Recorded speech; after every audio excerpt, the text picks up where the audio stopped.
Salve, lo state vedendo, è il Westbook che ho appena finito.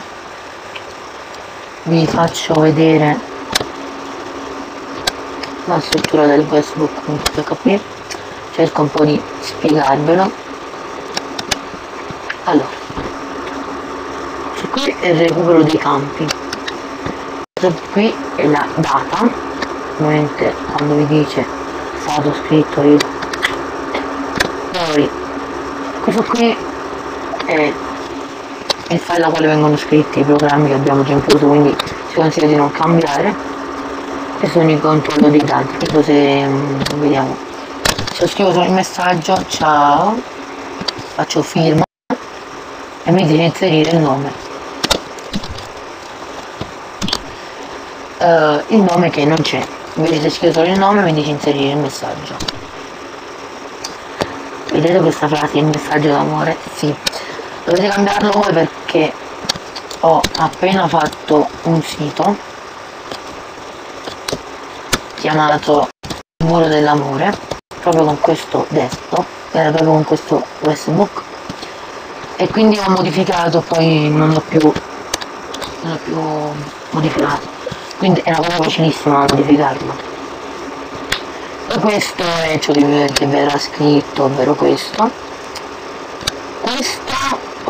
qui bisogna modificarlo perché è il file principale. Ovviamente quando clicco qua mi scrive il messaggio, se questo se questo sta in casa web per il mio sito, io lo scrivo da qua, il messaggio viene scritto qua, ma quando io ci clicco viene indirizzato qui, quindi al posto di localhost dovete mettere il vostro sito.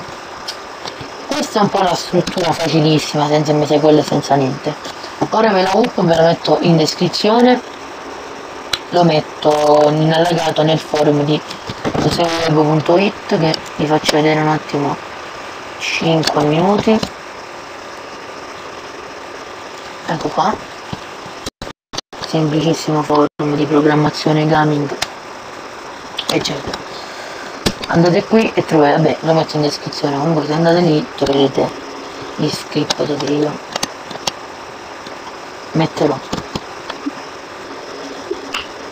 Quindi ci vediamo, fatene un buon uso, non levate i diritti.